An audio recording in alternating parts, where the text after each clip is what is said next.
अहम मुलाजमीन स्वप्ना सुरेश, मरकजी मुलजिम मुत्तहदा अरब अमीरात के काउंसिल खाने की साबिक अफसर PS सारिथ कुमार, शरीक मुलजिम 1, मुत्तहदा अरब अमीरात के काउंसिल खाने ताल्लुकात अमला के साबिक अफसर संदीप नायर, शरीक मुलजिम 2, मुकामी राब्ते से फरोख्त होने वाला सोना स्मगल किया गया।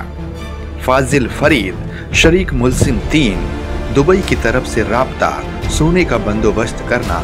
M शिवशंकर, केरल के वजीर आला पिनाराई विजयन के पर्सनल सेक्रेटरी। इतवार 5 जुलाई 2020, तिरुवनंतपुरम हवाई अड्डा।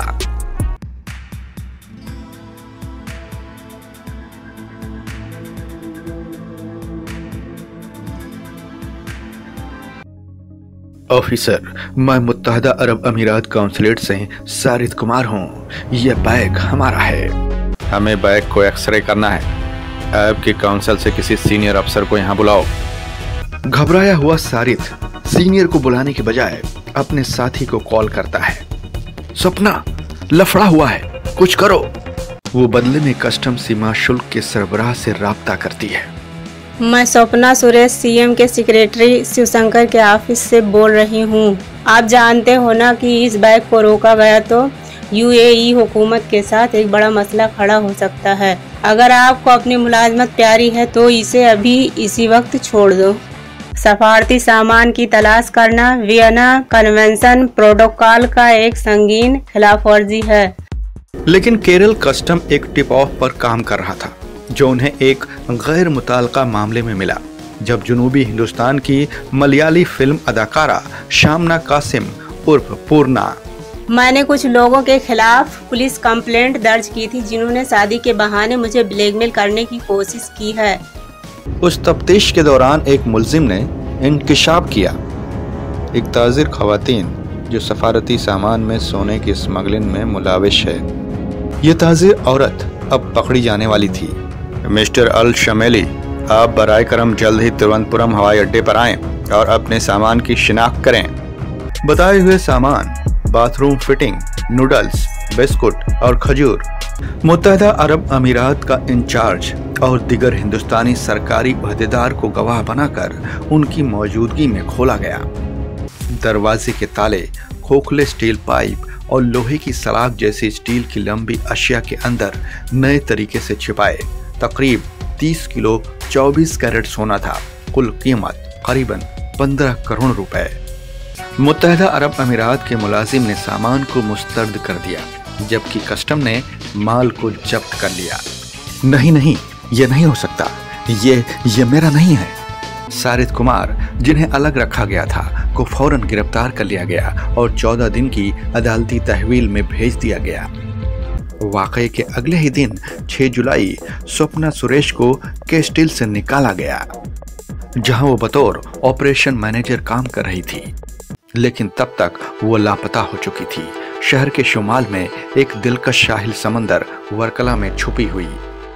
7 जुलाई जब्ती के 2 दिन बाद एक कोविड पास से लैस स्वप्ना अपने शौहर और सारिथ के भाई संदीप नायर, जिनके साथ उन्होंने मुबायना तौर पर साजिश रची थी, 150 किलोमीटर शुमाल की तरफ आलपुझा में एक पहचान के जौहरी के घर पहुंची।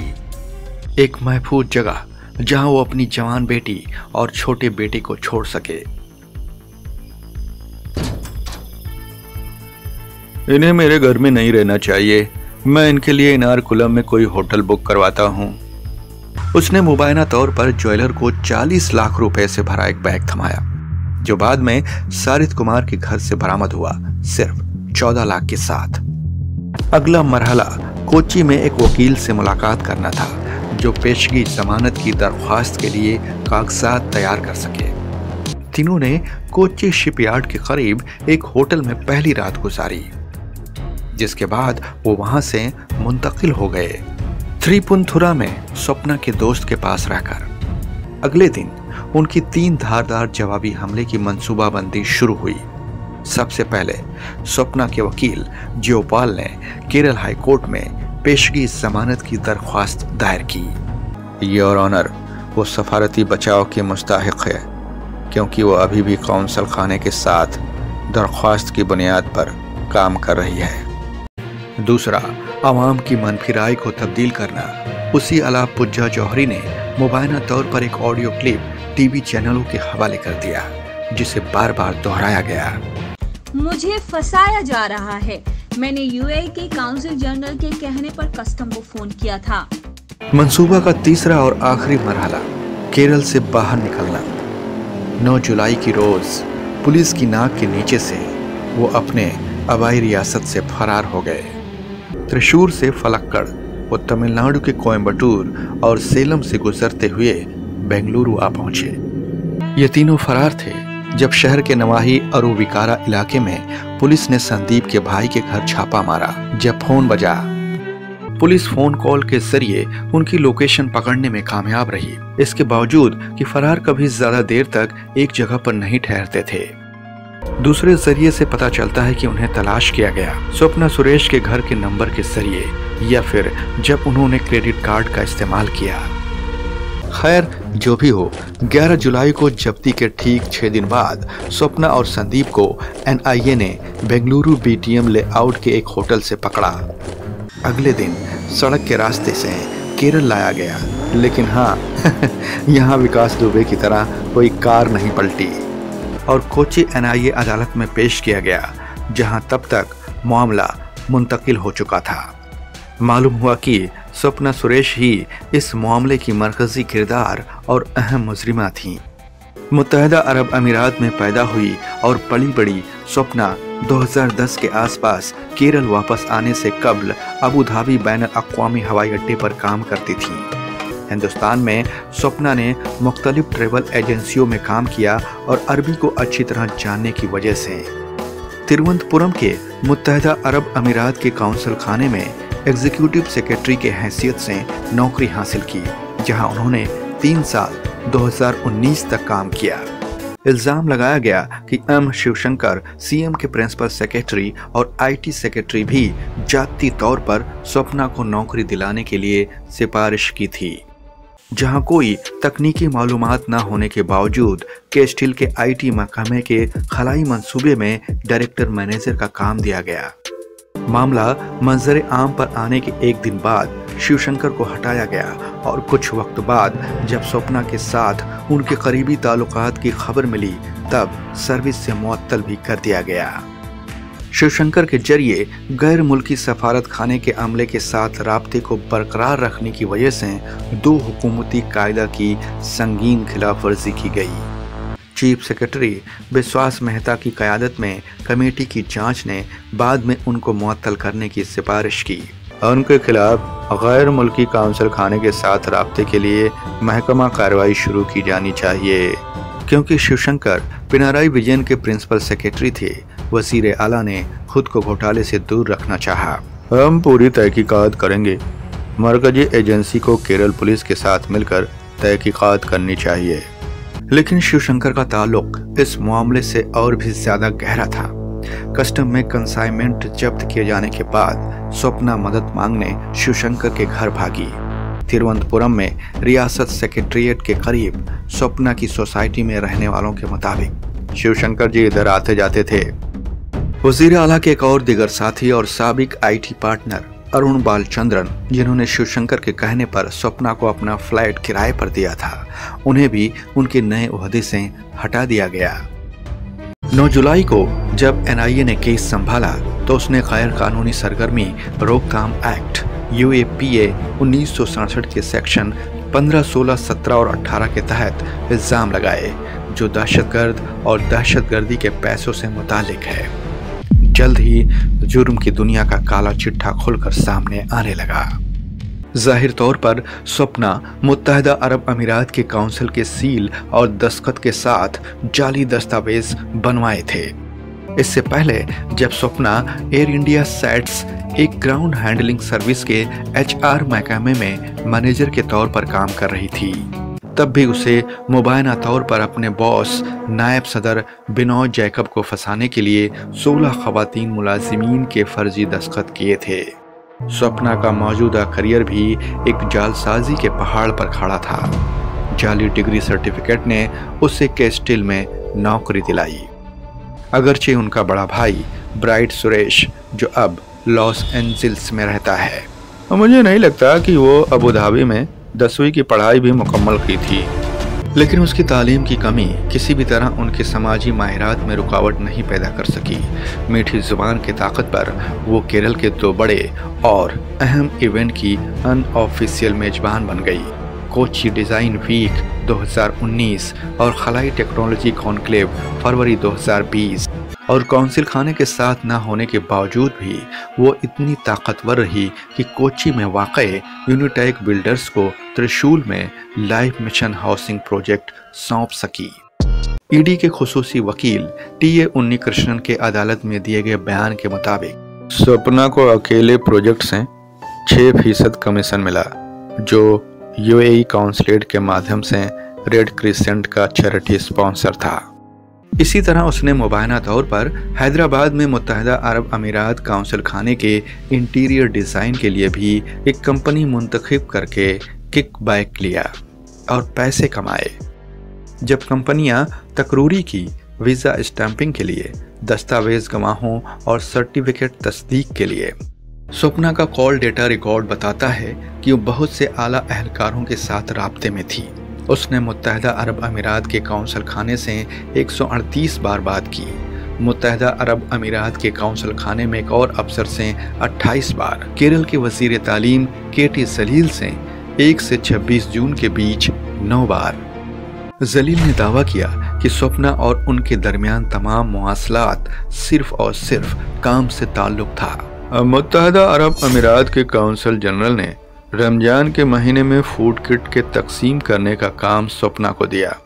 ऐसी वजह से मुझे उनसे बात करनी पड़ी और इस बात को साबित करने के लिए फ़ोन में दोनों के दरमियान के व्हाट्सएप मैसेज के स्क्रीनशॉट दिखाए। स्वप्ना ने सारिद कुमार के साथ 45 बार बात की, जबकि सारिद का सीडीआर बताता है कि वो कई बार शिवशंकर के साथ राब्ते में रही।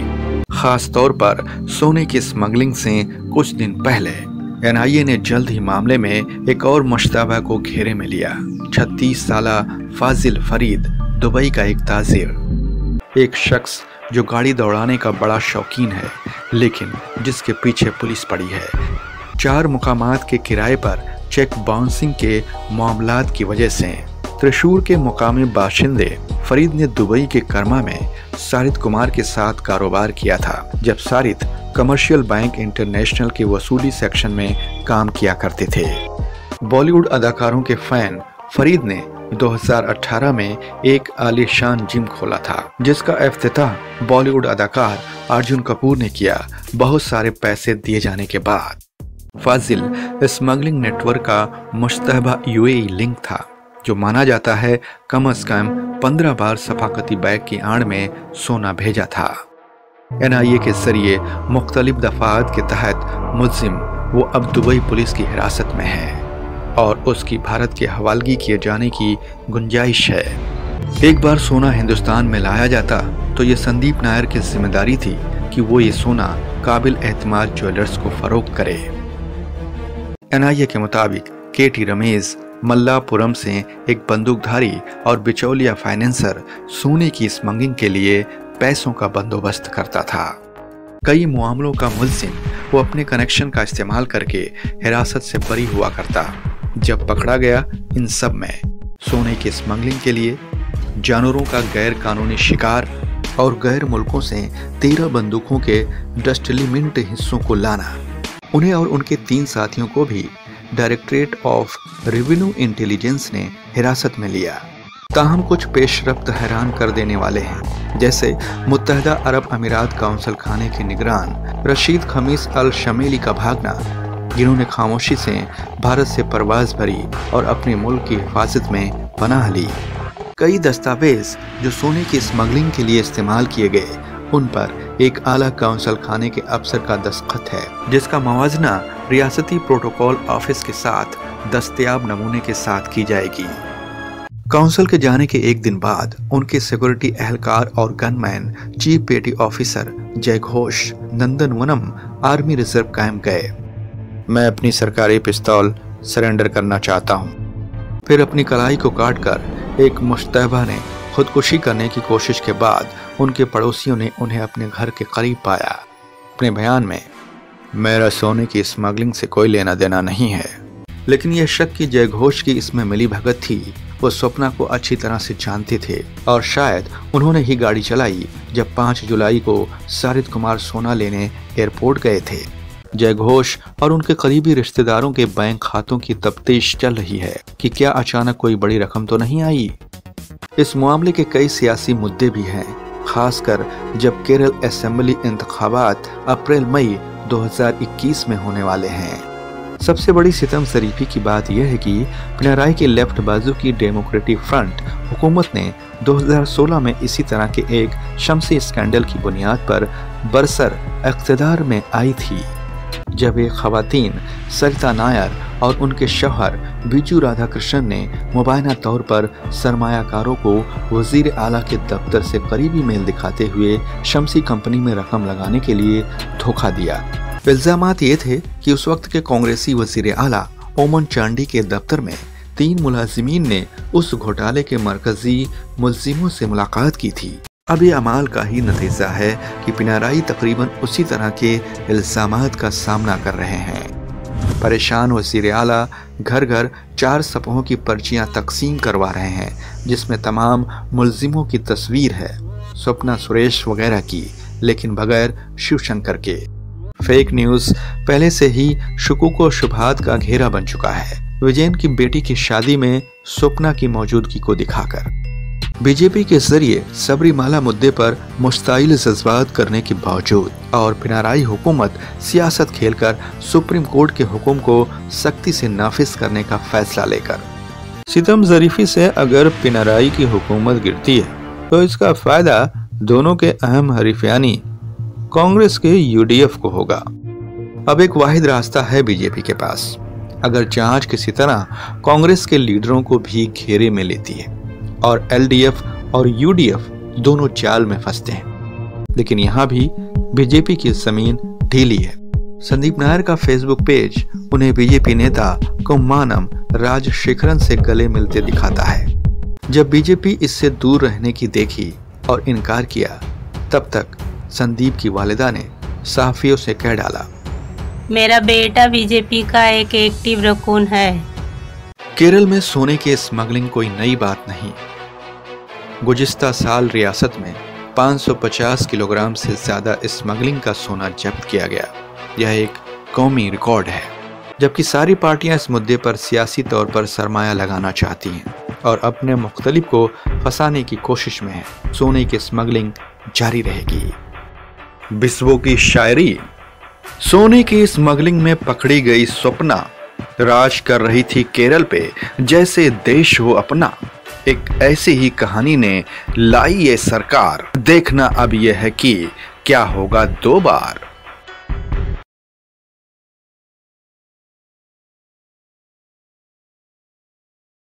अगर आपको हमारी कहानी पसंद आई तो सब्सक्राइब करें बिस्बो चैनल को और साइड के बेल आइकन को क्लिक करना मत भूलिए, ताकि आपको मिल सके हमारे ताज़ा तरीन वीडियो सबसे पहले।